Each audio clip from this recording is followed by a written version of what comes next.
You're watching HCAM TV.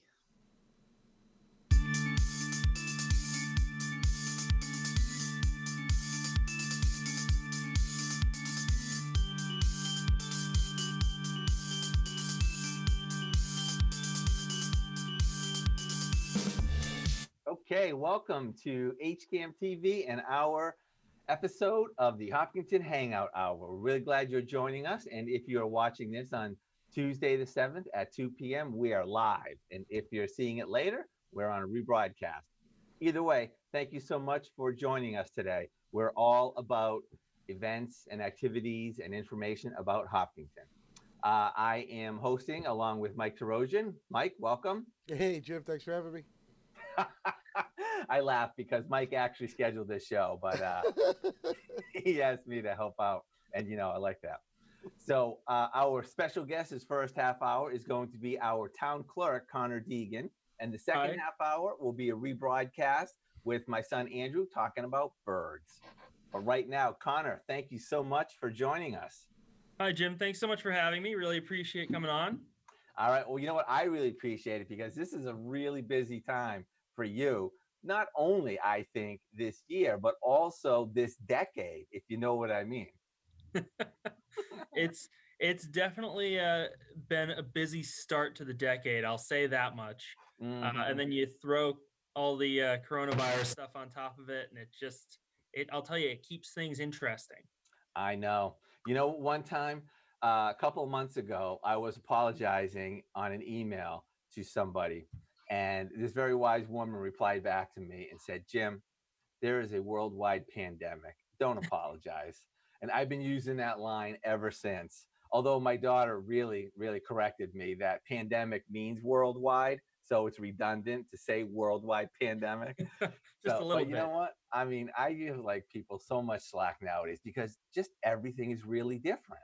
And It's got to be so different for you, Connor, because your job is interfacing and interacting with our public, our residents. It has definitely been a challenge trying to figure out ways to do my job, like you said, interacting and helping people get what they need while not being able to have one-on-one interactions with residents. It's been an unbelievable challenge, but we keep finding ways to do it, whether it be through trying to implement live chat services, virtual office hours, and doing whatever services we can remotely, but still offering certain services, even if they're just on the front steps of town hall. Right. And actually, since you mentioned that, I don't know where, but are there discussions about when and if the town hall may start to open, either partially or anything like that? I still don't have a solid date. I know that we're letting the Board of Health and the Emergency Management Group in town really look and see what's going to be the best way to open up so that we don't, run the risk of re-exposing people, because anyone who spent time in town hall knows it can be kind of a hub, and there's a lot of people who come in and out over the course of a day, and it's hard to be able to control who's coming in and who's coming out at any given time. Yeah. And it's just so hard.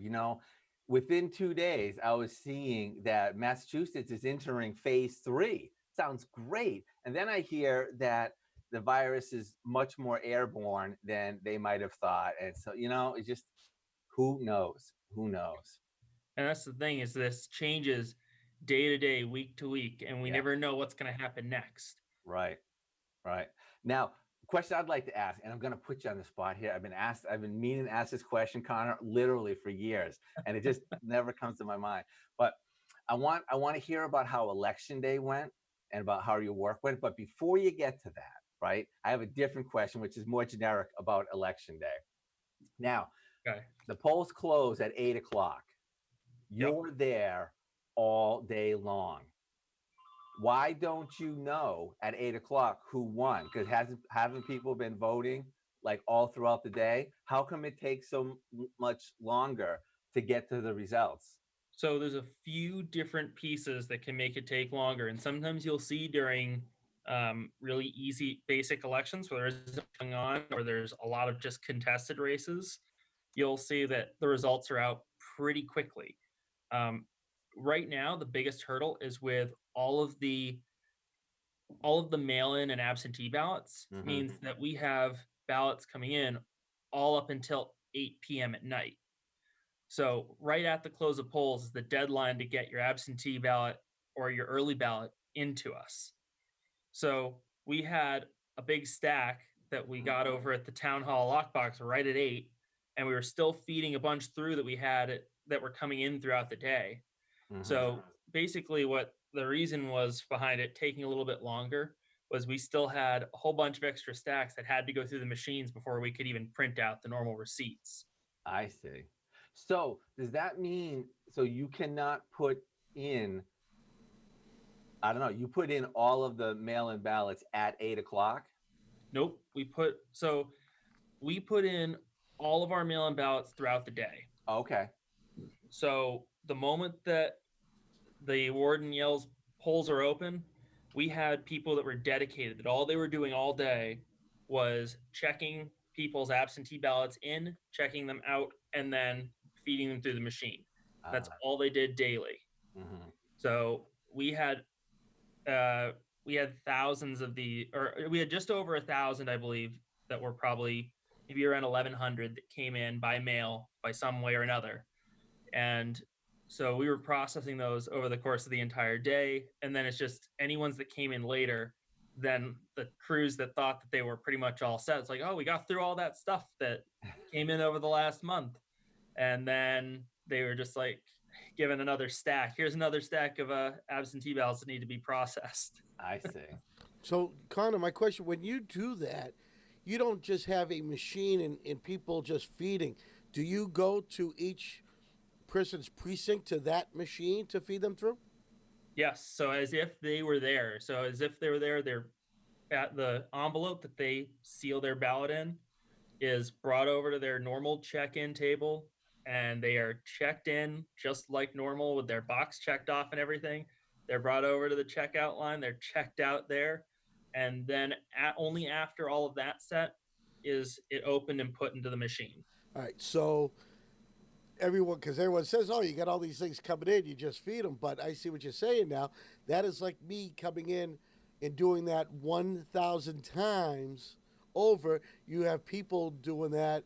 Wow. That is, I'm glad, Jim, great question. Because I just figured, oh, yeah, here's another one. Feed it, just let it count. But now that keeps your precincts in line to what precinct is voting which way. And that ensures also that once a ballot has been received and once it's been checked in, that someone, either the voter or someone who claims to be the voter, can't come in and then try to vote. Right. Because their ballot has already been counted. Yeah, I thought I was doing the right thing. I was going to try to do the mail-in too, but I probably didn't have enough time, so I wound up having to go there on Monday. So, which was fine, because I tell you, with the exception of the mask and carrying your pen on checkout, I really didn't see much difference. It seemed like everything still ran smoothly. We worked really closely with Sean McAuliffe and with Deputy Fire Chief Bill Miller to make sure that everything was going to go smoothly, that we had the safest possible election day for those who were going to show up to vote in person. And I think we did the absolute best that we could. We had obviously the plexiglass barriers and the face masks. We got lucky in that it wasn't as hot as we were worrying it might be, because that was a big concern, that having a bunch of folks in the brown gym on a hot day was going to be just leading for a risk of heat stroke or something. Yeah, I have to admit, it seemed, just for my short time going in and out, it was very comfortable. But how did all the volunteers feel at the end when you're doing your debrief and you're packing things up? Did they say, well, this was better, this was worse, how was the mood at the end? Everyone is at the end of the night, especially with the people who work a full day, everyone's exhausted. And it's just a case then of the other pieces. Once the polls are closed, even once I'm reading the results on HCAM, what ends up happening is you still have all these folks who are making sure that they're tallying up all of the write-in votes, and they're tallying up any votes that didn't go through the machines, which is another reason it took a little bit longer in general to get some of the unofficial results like out, was that we didn't have all of those folks tallied in if they did something like used pencil on their ballot that they voted at home, or they just put a check mark in instead of actually sending it. So they were all still cranking away while we were talking that evening. And it just keeps going, and people are ready to go home, but they know there's just that one last thing that has to get done first before we can seal everything up, and then they're all dismissed and ready to go. I know that the big trouble for a lot of folks on that day was just hearing each other. You had both sides wearing a mask, you had a plexiglass shield, and then you had all these fans blowing to try to keep it cool and keep air circulating in there. It was a tough day to be able to hear what people were saying, and a few people were awesome about really enunciating it and really speaking up, which was helpful. But some folks just really aren't big on speaking that loudly and projecting their voice, which made it a challenge to hear some folks. Sure. And my last question to do with that is, if you have a ballot that is unreadable in the machine, how do you make it readable? Is it manual entry? Do the worker have to alter the vote to make it so it can be read? What happens? Nope. So we can't do anything to alter their ballot. However, what ends up being done is all of those are then still separated by their precinct, and then the election staff get into a pair, and they actually count off and tally what each precinct's separate calculation was for those extra ballots. So there were about, I think it was somewhere around 25 ballots, that it might have been 25, 26, that the machine wouldn't read. They were all absentee ballots, because for the most part, if you come to the polls and you make a mistake, it's as simple as you might be told, oh, it's not reading the machine. Do you want to go try to fill in the bubbles a little bit more? Or if there's a mistake that it can't read because of that, do you want to go and spoil your ballot and get a new one? But when the voter's not there to make that decision, we can't really know if the voter meant to make that little stray mark, or if maybe they changed their mind in the middle of it. So to avoid the risk of changing, if there ever needs to be a recount or anything, we need to really be able to see what the voter intent was. So we, in the meantime, just look and see, okay, it looks like this was clearly enough marked that they picked this person because it matches the other marks on there, and we're going to go from there. And we didn't really have too many blanks on the contested races for the folks there either, so it still kind of kept everything in order. It didn't really change too much, but we had plenty of write-ins throughout the night too, so that always keeps us there a little bit later. So I'm curious about that. I'm curious about two things. First is, at 8, though the boxes are tallying the checks as the things go in. When you fill in the ovals, Yep. the boxes are adding them up. When one can't be read, does it spit it out, or how do you find that one? So when one can't be read, it'll immediately spit it out, and it'll say on that screen, it will just tell you that there's potentially the few things it'll say is usually that there's unambiguous marks. Okay. So the machine is saying, we can see there's a mark in one of these bubbles, but it's not filling up enough of the bubble for the machine to be able to say the voter definitely wanted to vote that. Okay. And it's usually, I think it's over 75 or 80% of the bubble needs to be filled in for the machine to then say, yes, they clearly wanted to vote this way. Yep. Okay. So that's typically what'll happen with that. Okay. So 8 o'clock rings, all the ballots are through. Are you just writing down the numbers from each box, adding them up, and that's your result, and you're done? So funny enough, one of the other things is right as the night ends, technically 8 o'clock is when we establish end of line. So anyone who's still in there might still be voting. So we have a few people that are, that are there like last minute, that they're just getting their ballots filled out still before they go and cast it. And then go and we actually print out a receipt. So it doesn't give us any info off of the screen of how people voted. And so the only way we get the data off of the machine is actually by printing that receipt tape out. Okay. And then that's what I'm able to then report on after that. And those are the first unofficial numbers before we have write-ins tallied, before any of the auxiliary ballots read by the machine are tallied. And once they're all recorded onto the tally sheets, those are all then every the tally sheets are kept so that I can add them to the new officials later on. But then the ballots themselves all get locked up, so I don't get to go and look at those again. You sure? When somebody writes in a name, it goes inside the box. How do you access that name? So when somebody fills in, let's say, I'm going to write my own name in for one of the races, and then I fill in the bubble next to the name that I just filled in for myself. It will then read that clearly a write-in bubble filled, and it will then put into a separate box inside of the box itself, so that way it keeps them separate. If the bubble's not filled, it won't necessarily read it, which is why what we end up doing for any write-ins to just check for them. So at the end of the night, we empty out the main box and we skim through every one of them to make sure that no one had written something in but not filled in the bubble. Because if they write it in, then voter intent is clearly they meant to write someone in, even if they didn't fill in the bubble. Wow. So you actually are looking at every single ballot after 8 o'clock. And that's where a lot of time comes in. It's a real doozy on the big elections, like primaries and presidentials, I'll tell you that. Yeah, yeah. And then you always say the word you use for the results, preliminary. Yep. Preliminary results. What are you waiting for to convert that from preliminary to? So there's a few different factors to change that from the unofficial results to the official results. Thank you. And so the one of the big ones is provisional ballots.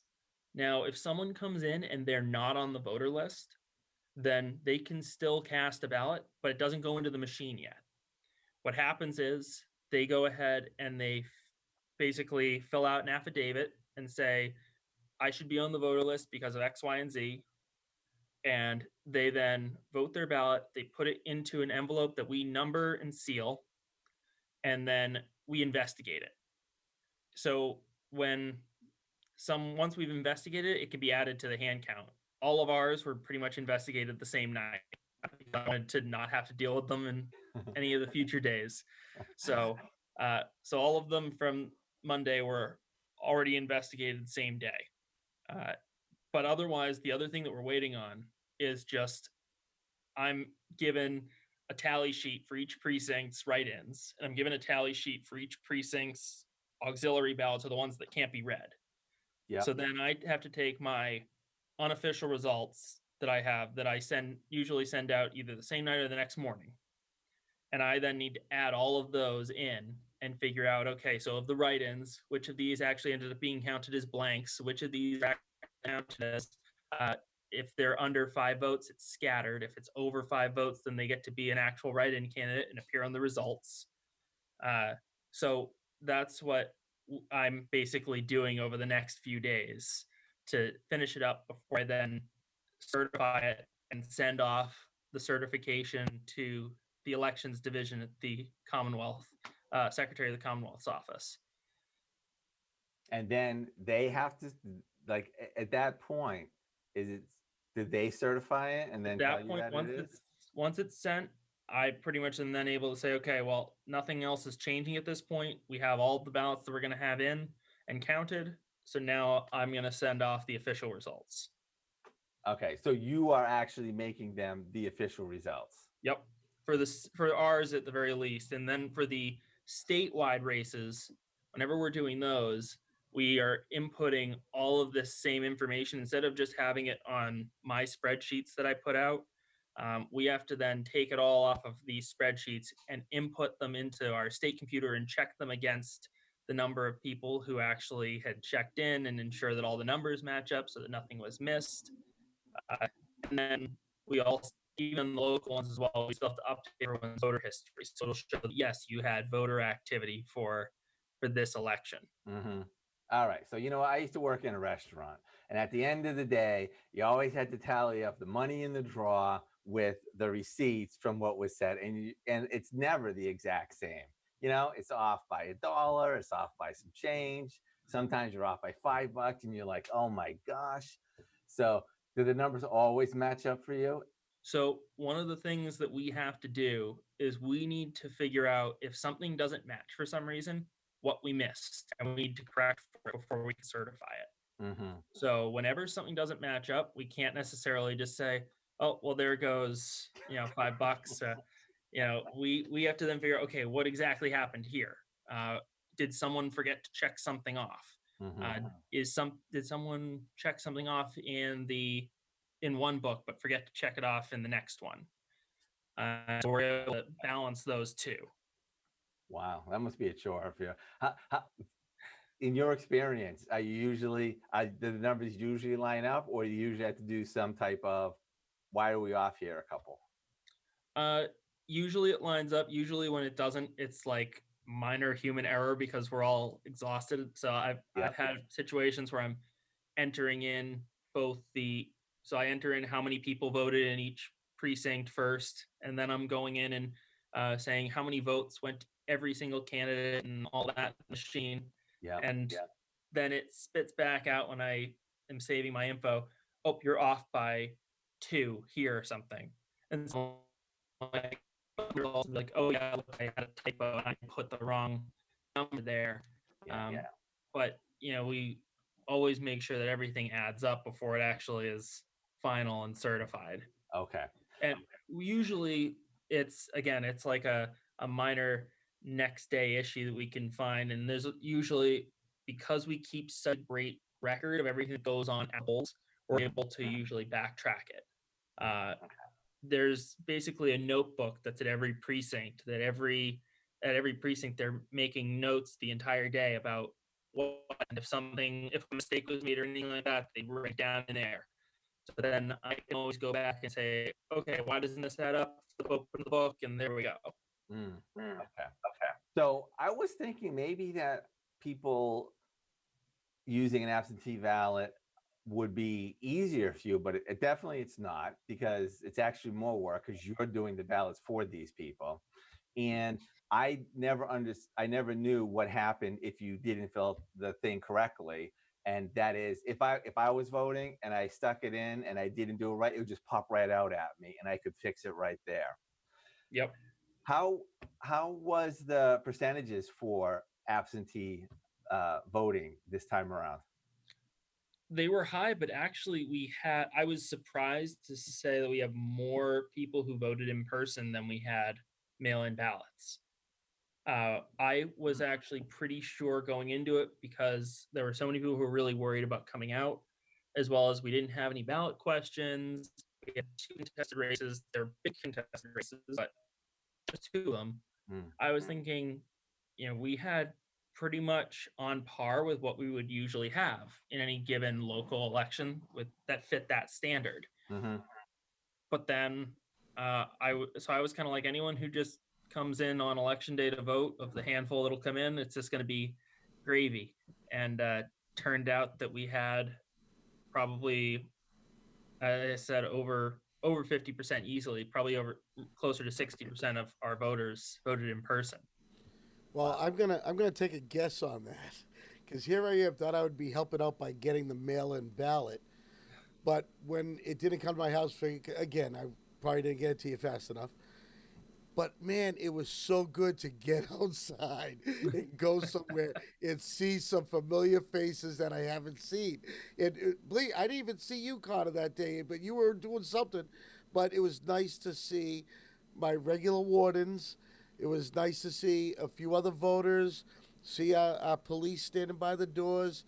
And it was really, really nice to get out. And I think that might have been a huge part of it. Yeah, Julia said she saw you come by. Yeah. Uh, Julie was working my exit. Yeah. She was asking me, she says, what's when I gave her the street, what street number? I said, just look. I'm the only house on the street. But yes, I think that might have had something to do with it. Because I tell you, what they call the row, the driveway going in with everyone holding signs, there was a lot of people there. Yeah, I was surprised at that too. But I think, yeah, I think that's a factor is people wanted to get out. And I had some people say, like, yeah, this is the first time I've actually been out in like weeks to do anything. And yeah, some people it's just voting is part of that, the thing they like to do. And some people are like, I don't want to have to deal with mailing in an application, getting a ballot mailed to me and mailing it back or dropping it off. And so they just wanted to come right in.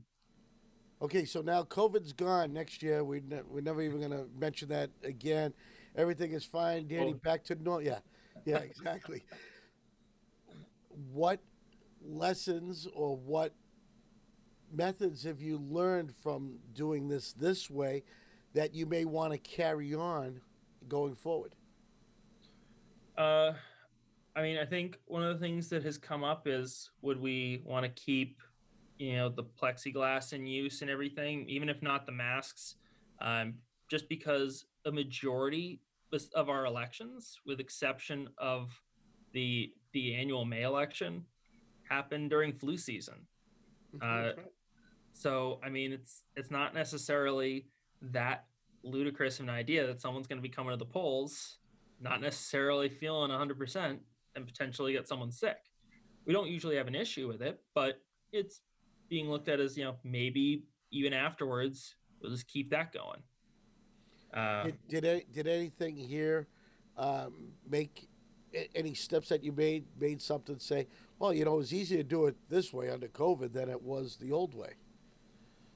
I think that I don't think there was anyone that said that it made it easier. I think a lot of people were confused by the change of layout, which I mean, you saw it was basically we made a different entrance, and so that people wouldn't be passing each other, which can be helpful. But our usual best chance of doing that ends up having folks in the lobby area there by the school, which we've worked with them already to make it so people are they're not entering the school proper, they're in and out.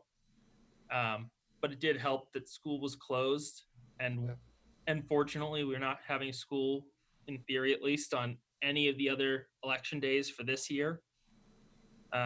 So we're going to be able to keep that same layout, assuming that we might still have a lot of the same restrictions in place over the next few months. Well, we're running out of time. We got like 4 minutes left. And the questions I wanted to ask, and we talked a lot about elections coming up, but we have town meeting coming up. Any special things that we really need to know? So obviously September 21st, we are still working closely with the moderator to figure out how we are going to implement it in a way that's safe for everyone. We're talking about a few different options. I know some people have brought up the idea of doing it outside, but we're not really looking at that as much of an option because it'll be the height of Triple E season by the time we get around to town meeting day. And then, so we're going to be dealing with both COVID and Triple E. So the hope would be that we'll probably do a larger venue and or have multiple locations so that people can more easily socially distance. Sure, and this may be a sore subject, but any chance the electronic voting is going to come back? I think it would be nice. I think it ended up. I think we got mixed reviews from a lot of folks on it. I mean, it was kind of a trial run, obviously, and we have some people who are interested in seeing it come back, and a bunch of others who have little to no interest. So I mean, I can hope that at some point we'll come back to it, especially when we had the use of our own personal devices for it. That would be significantly more helpful in a situation like this. So we're not sharing technology of any kind. But I mean, it's anyone's guess. I mean, it's one of those things that we could see, and if the moderator and the select board are both amenable to the idea, then that would work. But I've gotten kind of ideas that that even if the moderator would be amenable, that I don't think the select board's entirely into it at the moment. All right. So, I'm sure we're going to have to distance ourselves, which now turns our 700 or 800 seat auditorium now into a maybe 450 seat. You see us expanding into the gymnasium. Do you see any more expansion into like maybe the cafeteria, maybe the Doyle gym? Do you see any more remote work like that happening? Yeah, and we haven't even decided right now at this point if it's definitely going to be in the auditorium. We could end up doing it in the field house instead and expanding that way. So I mean, forgot all about that place. Thanks for reminding me. Well, it doesn't have quite the same capabilities for the tech aspect of it, but it's still like it's harder to do the presentations and everything else, but it's still there and it's still a possibility. Right. So it's really going to be that what are we going to do with you're going to need the space, and we're going to need to make sure that again people are as spread out as possible. Okay, so we're at our last minute, and I just want people to know you're still doing business. You're still working every day, making things done. I saw you outside swearing people in and so forth. People still call town hall. Connor's there to help you, right? Yes. Okay. Both Lynn and I are still here every day. Awesome. Connor, thank you so much for coming in. We have to change it up where we are going to listen to Andrew Cousins and talk about birds from a previous show. Awesome. Thanks so much again for having me. All right, we have a special guest for this half hour, and it's my son, Andrew. And I invited him on the show because he has been doing something really cool and opened my eyes to some nature that I had no idea we had surrounding us. So, Andrew, you're here to talk to us about your birding. That's right.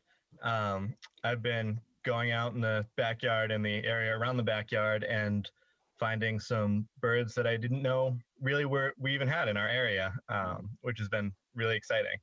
Now, how long have you been thinking about birding and interested in that?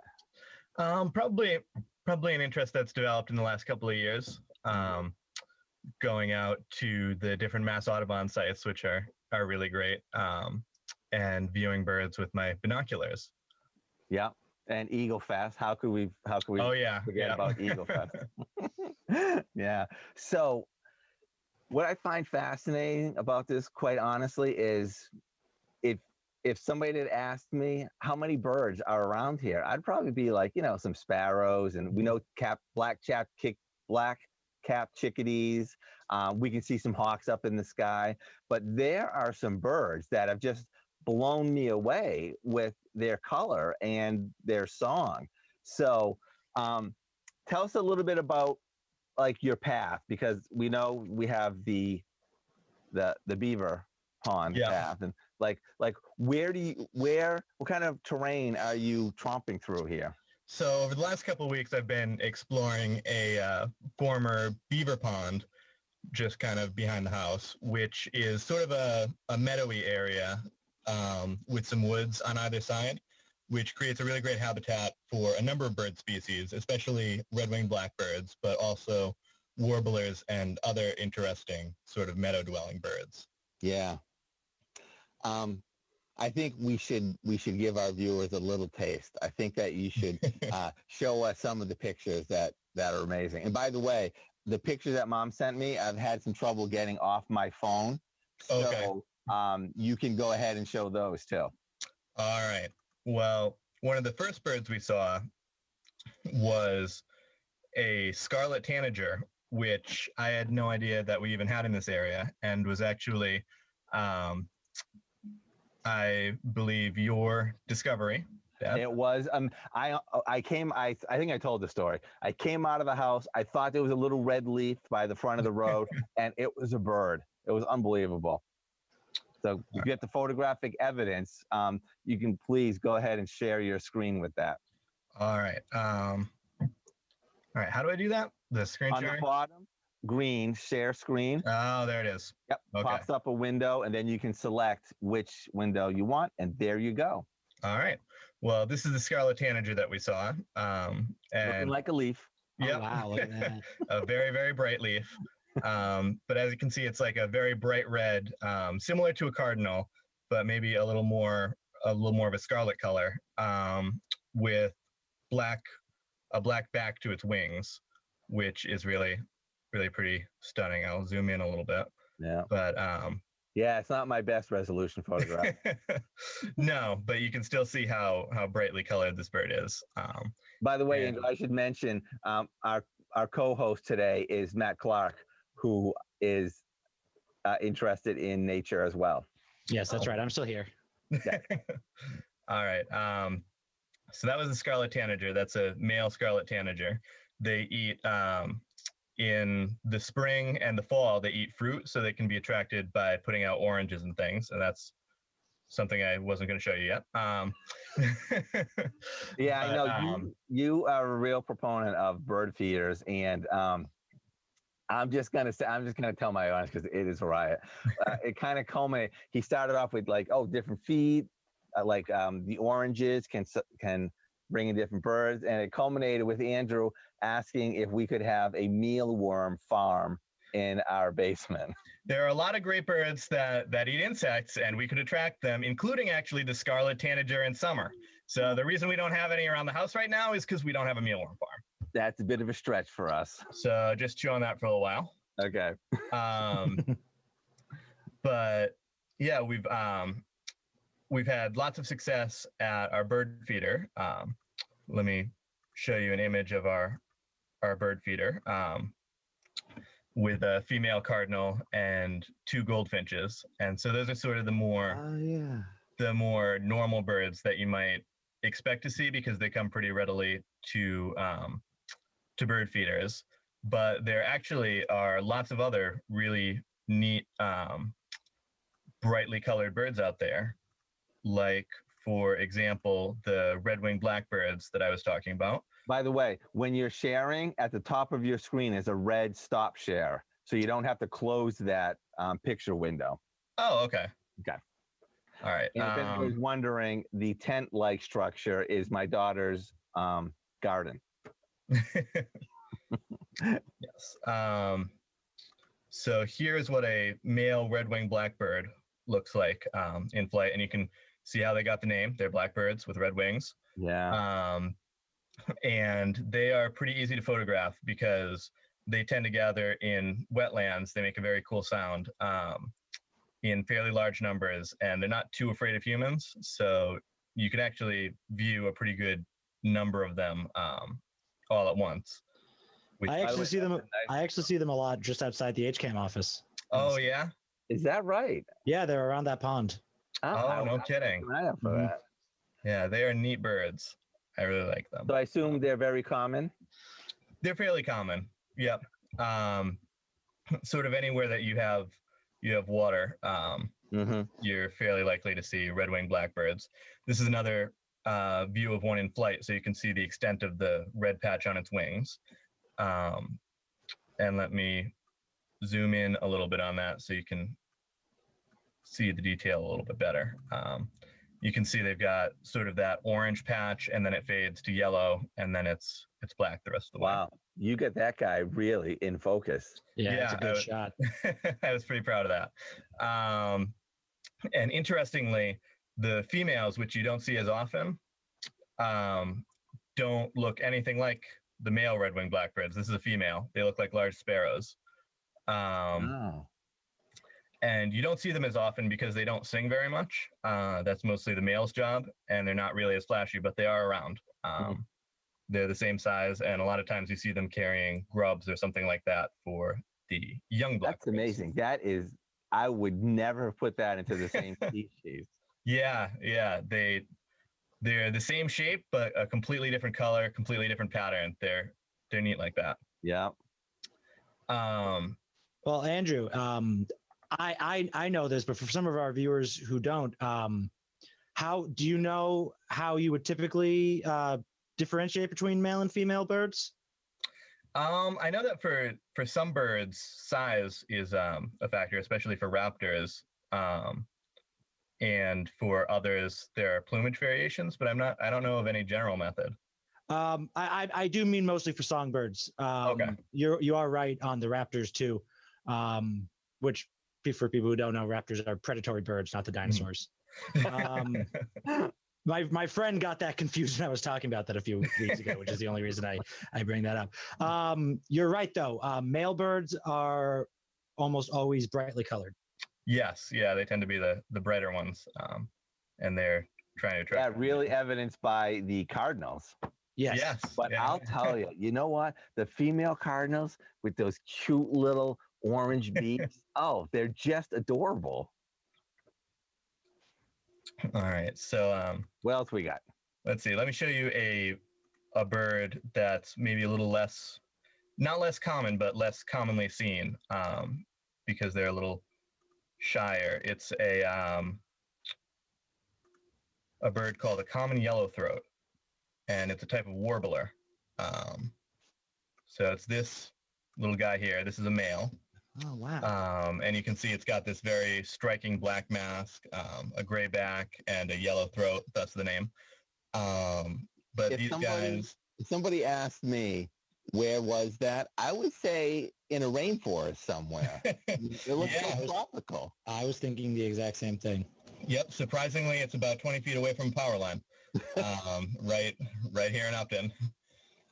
And these little guys live in bushes and shrubbery kind of near the ground, and they're very pretty. Yeah, they are. Are they about the size of a sparrow or a Yep. Yellowthroats are about sparrow-sized. And speaking of sparrows, let me show you a pretty striking sparrow that you might not expect to be a sparrow if you saw it around. I certainly didn't. I thought at first that it might be a relative of the rose-breasted grosbeak, but it's not. Mm-hmm. This is the eastern towhee. This is a male singing, and there's the tower for the power line right there.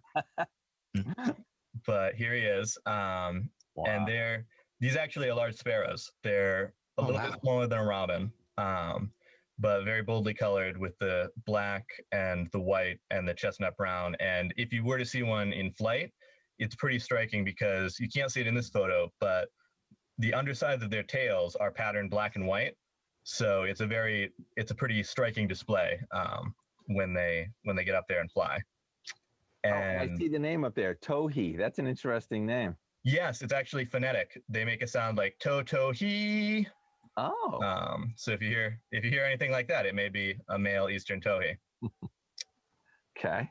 And the females of this species also look different and are slightly less boldly colored. This is one here, but actually also pretty beautiful. They look similar, except that instead of black, they have this kind of chocolate brown color. And I think they're quite neat. They're hard to find because they don't sing as often. They're not as conspicuous, but they are worth seeing. So that was female of the towhee. Yes. The male. Yes. We got a question from Nana. Okay. Wondering if males are more colorful. And we talked about a couple of birds that seem that way. How uniform is it that males are typically more colorful than females? It's pretty uniform. Offhand, I don't think I can think of a species of songbird where the female would be the more colorful of the two. And it's definitely true that in birds of prey, that's not the case. It's almost reversed in a way. They tend to have the same plumage, but the females are larger and stronger. And generally, falconers and such prefer the females because they're able to take larger prey. Yeah. But coloration-wise, I think it's pretty uniform in the bird world that if there's a difference, the males are going to be the more colorful. Okay. But here is an example of a bird where there is no difference. I'm going to show you a Cedar Waxwing, which is a very neat bird in which males and females look identical. But this one's in the witness protection program. Yeah, this guy's in a shadow, unfortunately. If he would have moved like 2 inches to the left, he would have been in some good sun, but he didn't. These are very cool birds. You can see they're kind of cardinal shaped, maybe a little bit smaller than a cardinal, but they're sort of a brown and gray, and they're called Cedar Waxwings because although you can't really see it in this picture that I took with my cell phone, each bird has a very bright red spot at the tip of its wings, as though somebody had spilled some sealing wax on it. Can we zoom on that a little bit? We can zoom, but it won't do very much. Okay. Because I took this with my cell phone and the resolution is not the best. But no, you can actually kind of see the wax. Yes. Yeah. The little red spot.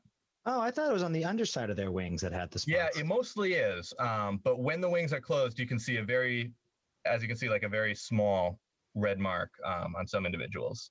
Oh, that's cool. Wow, that's quite the tuft of hair. Yeah. That's like pandemic hair right there. Yeah. They're pretty showy. And these guys eat fruit and also during some seasons insects. Cool. And they're some of my favorites. I really like them.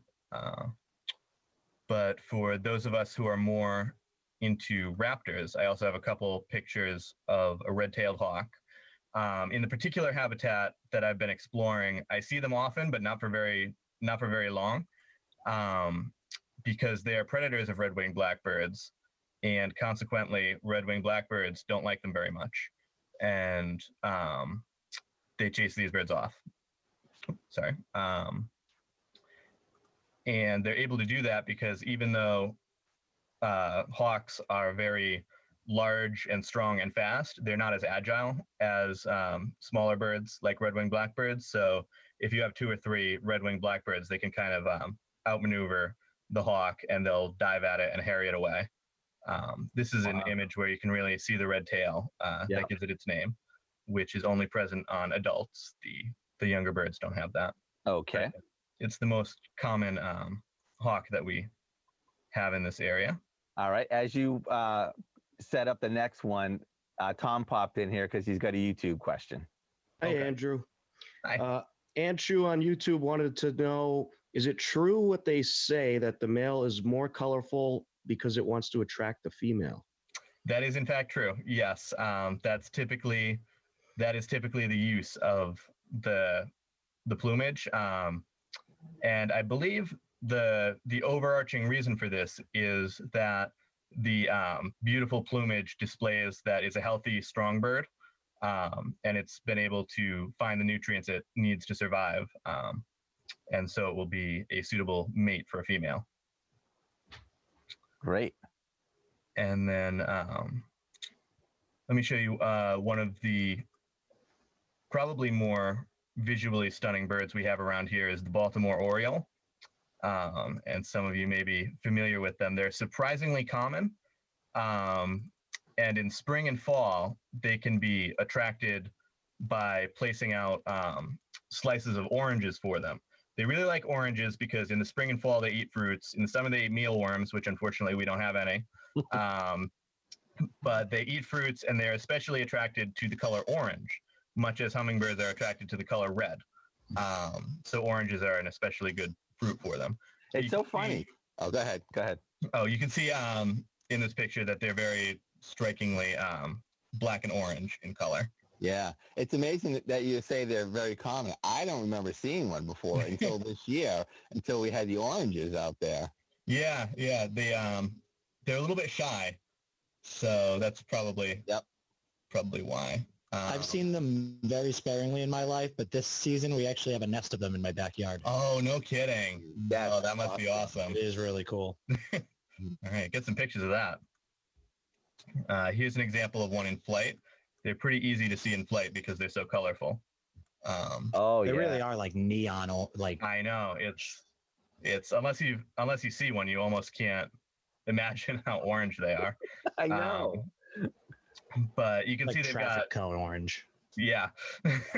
Yeah. They've got like splotches of orange and black kind of all over them. And you can see there's a pattern to it.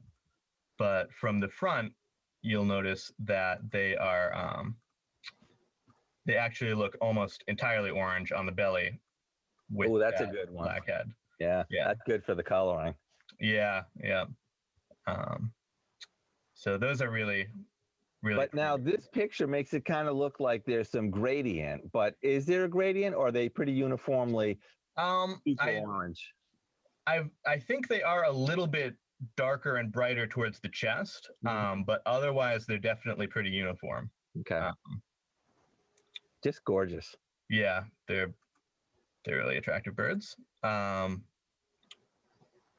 then now that you've seen these pretty birds, let me give you an ugly bird with kind of a cool story. I am about to show you the brown-headed cowbird, which is so named because it has a brown head and it hangs around cows. We're not going to ask why. It's because the cows stir up insects for them to eat. Oh, that's not too bad then. Yeah. But this is the brown-headed cowbird, which interestingly is an obligate brood parasite, which doesn't sound nice, and it's not nice. They don't build nests. The females will lay about 30 eggs per season, and they'll lay each egg in the nest of some other bird.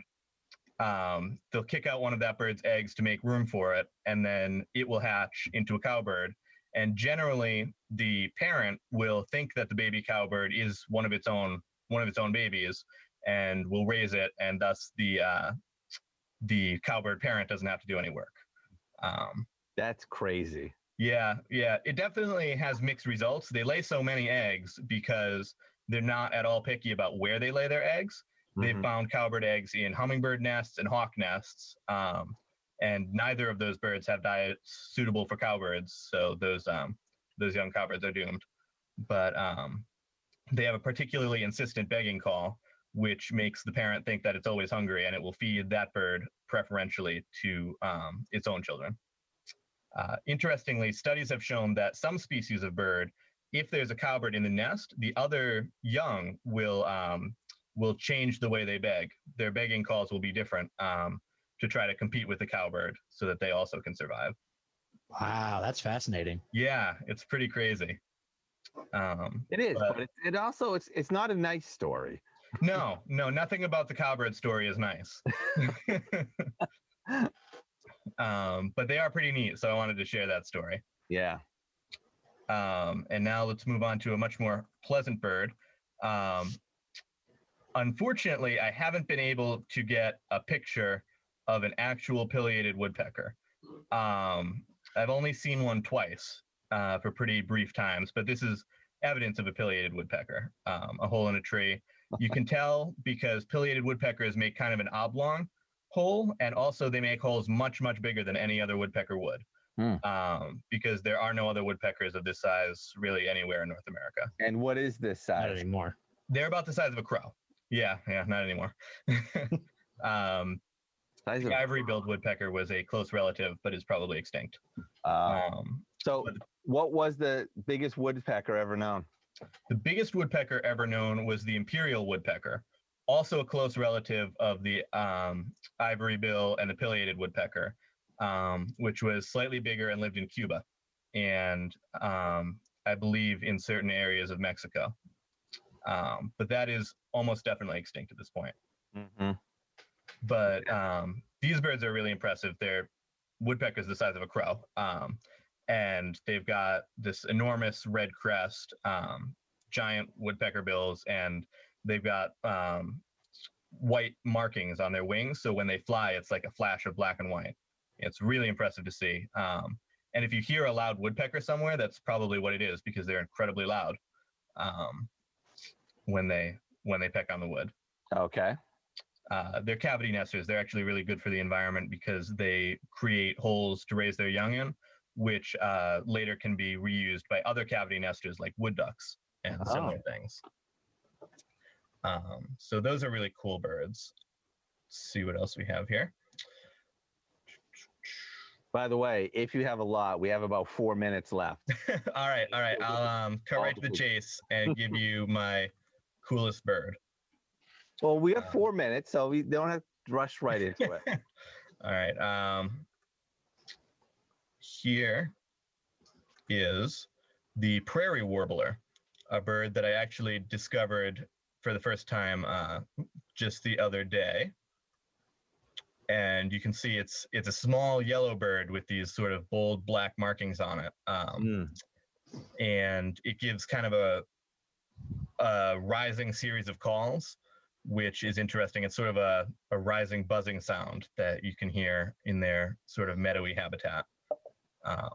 Turns out there are lots of warblers in Massachusetts. You wouldn't think so, but there are bright little birds like this all over the place. They just tend to be kind of shy, and because they eat insects, don't readily come to bird feeders.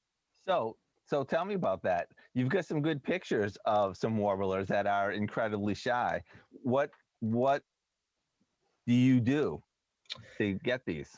So typically, in order to find birds, I go out into some bird habitat. I use the meadows nearby, and the best way to find them really is to listen, because lots of songbirds, especially at this time of year, vocalize, and you can hear them and you can track them down that way. It's good to know some of the calls of the more common birds around here, like the chickadee or the tufted titmouse, because then you know when one of those is calling, and you also know when something that's not one of those is calling, and you can kind of home in on that. And it can be frustrating because a lot of these birds are really hard to see. There was a towhee in front of me, probably 10 feet away, and I could hear it, but I couldn't see it. And I was trying to find this bird, but I couldn't see it anywhere. And finally, it jumped up in a bush, and I realized it had been in front of me all along. Wow. So even some of these really brightly colored birds are sometimes tricky to find. Yeah. But many times they like to hang out at the tops of bushes or trees, and you can see them that way. And what about time? Do you spend a lot of time? Yeah. Typically, I'll spend a couple hours out there looking for birds, because it takes some patience to find them, and also a lot of luck. So the morning is definitely the best time. I don't really go in the morning because I'm not awake in the morning. But if you are awake in the morning, that's a great time to see songbirds, because that's when they're most active. Okay. All right. And do we have time for maybe one more bird? Yep. All right.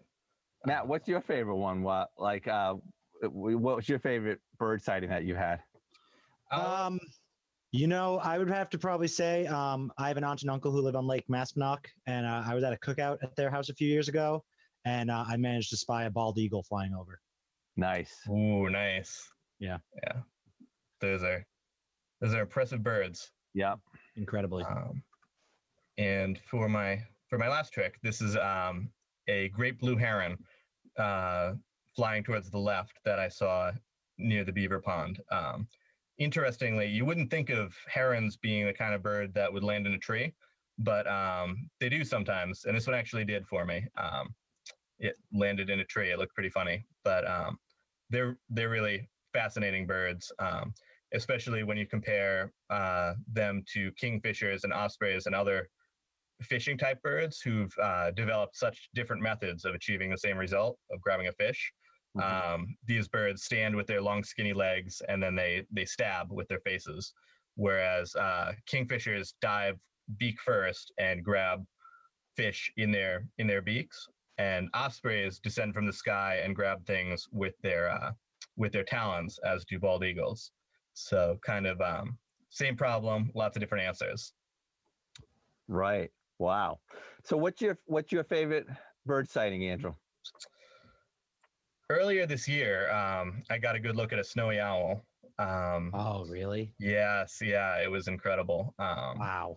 Yeah, it was in Newburyport, which is a really great place to spot all kinds of birds, but especially raptors and other owls. And I was able to get probably within a couple 100 feet of this snowy owl, and it was just, they are impressive looking birds.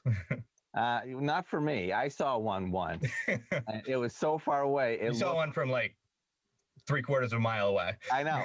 It looked like one of those white grocery bags that had just blown out onto the tundra. Even through a telescope, it was. All right, you need to stop sharing now. Okay. Thank you. All right, Andrew, thank you so much. We're really running out of time.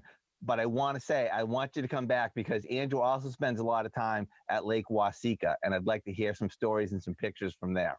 Yes. All right. Well, I don't want to do that because I don't want to ruin Lake Wasika. We don't want all kinds of viewers descending there. We'll talk. Thank you so much. Thanks for watching. Have a great day. All right.